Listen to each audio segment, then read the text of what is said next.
Hi everyone, আমি তৃণা। আশা করি তোমরা সবাই খুব ভালো আছো আর আমিও খুব ভালো আছি। তো এই প্রথম আমি অযোধ্যা যাচ্ছি পুরুলিয়া শিফট হওয়ার পর, তাও আবার হাঁসখালির মানুষগুলোর সাথেই। তো আমি খুবই এক্সাইটেড এই ট্রিপটার জন্য। এই ট্রিপটা একটু অন্যরকম হতে চলেছে। বাবার স্কুলের থেকে একটা এডুকেশনাল এক্সকারশন ছিল, আর এই কয়েক মাস হলো বাবা রিটায়ার করেছে। আর এক্সকারশনটা ছিল পুরুলিয়ার মধ্যেই। সো বাবার উপরেই স্বাভাবিকভাবে কিছু দায়িত্ব ছিল, যে থাকা খাওয়ার কিছু ব্যবস্থা করে দেওয়ার। তো সেই অ্যারেঞ্জগুলো আর কি বাবা কিছু কিছু করেছে, আর বাদ বাকি টিচার্সরা মিলে সবাই মিলে আর কি করেছে। তো এখানে আমরা রেডি হয়ে গেছি সবাই, এবার আমরা ঘুরতে বেরোবো। সবাই ফ্রেশ ট্রেশ হয়ে নিয়েছি। আর এই ইয়ুথ হোস্টেলটাতে আমরা সবাই চেক ইন করেছিলাম। এখানে আমরা 1 নাইট থেকেছিলাম, তারপরে আমরা পরের দিন জয়চণ্ডী পাহাড়ে গেছিলাম। তো আজকে আমরা সারাদিন অযোধ্যা পাহাড়ে ঘুরবো।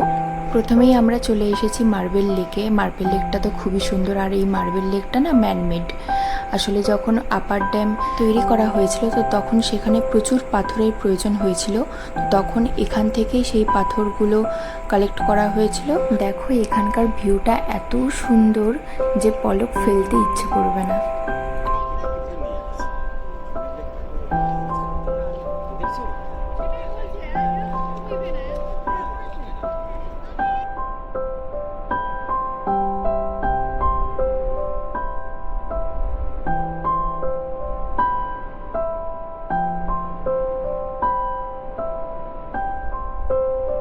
তারপর আমরা চলে গেছিলাম বামনি ফলসে। বামনি ফলসটা কিন্তু অনেকটাই নিচে, মানে এটা পুরোটা দেখার জন্য বা পুরো ভিউটা পাওয়ার জন্য কিন্তু বেশ খানিকটা নিচে নামতে হয়।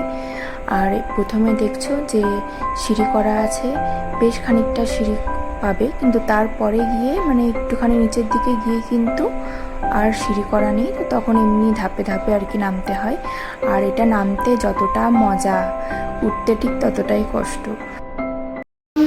আমি নামতাম পথ দেখলাম এই পর্যন্ত।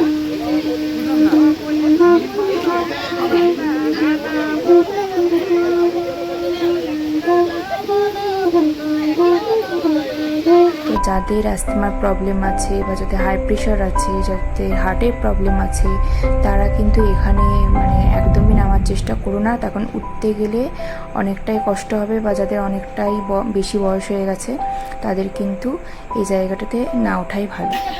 কি পাতা? ও কত দাম এগুলোর? এখান থেকে ঝর্ণাটা দেখা যাচ্ছে না, কিন্তু আওয়াজটা স্পষ্ট শোনা যাচ্ছে।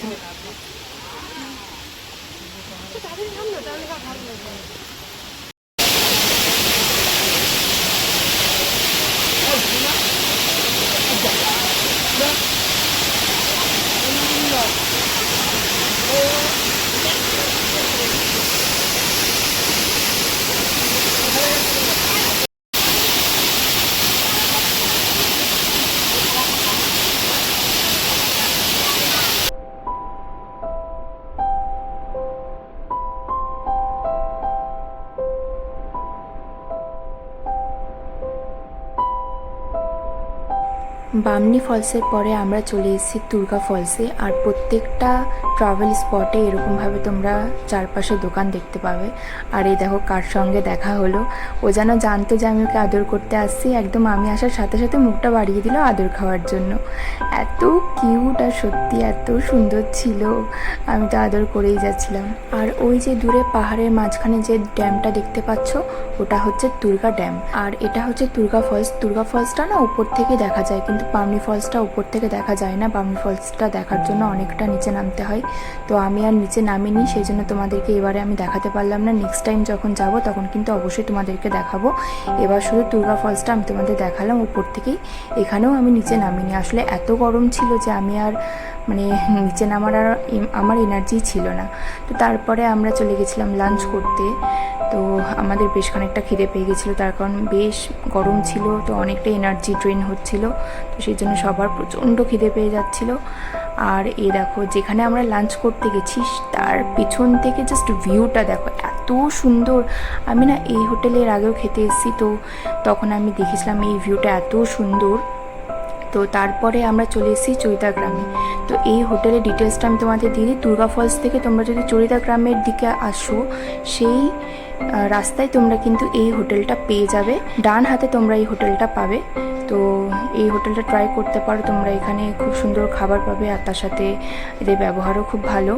আর এই গ্রামে আমরা এখন চলে এসেছি যে কিছু হালকা সালকা কেনাকাটা করব। এই চুড়িদা গ্রামটি মুখোশ গ্রাম নামেও কিন্তু পরিচিত, তার কারণ এখানকার স্থানীয় বাসিন্দাদের বেশিরভাগ মানুষের জীবিকা নির্ভর করে ছৌ নৃত্যের মুখোশের তৈরির উপর। এবার আমরা চলে এসেছি লহরিয়া শিব মন্দিরে। এই শিব মন্দিরটি অযোধ্যা পাহাড়ের একদম ওপরে অবস্থিত আর এটি বেশ জনপ্রিয় পুরুলিয়া বাসিন্দাদের মধ্যে। আর এটা কিন্তু বেশ জাগ্রত বলেই মানা হয়। এখানে শিবরাত্রিতে আর শ্রাবণ মাসে ভিড় লেগেই থাকে।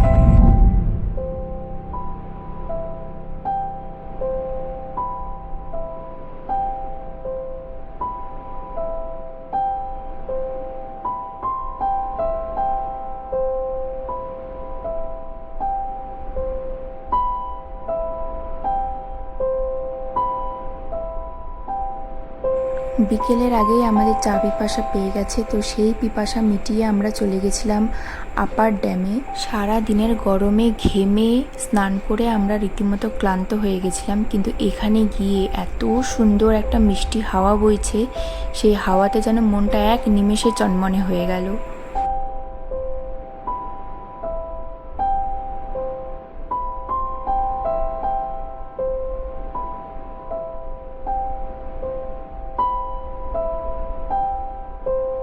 অযোধ্যাতে যে একটা উষ্ণ প্রস্রবণ আছে সেটা কিন্তু আমি জানতাম না।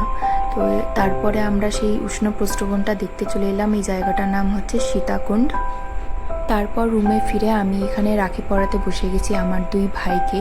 তো সামনেই রাখি ছিল আর সেই সুযোগটা তো আমি একদমই ছাড়বো না। তো এবার আমি হাঁসখালিতে নেই, তো সেই রাখিটা যাতে মিস না হয়ে যায় সেই জন্য আমি আগে থেকে প্রিপারেশন নিয়েই গেছিলাম।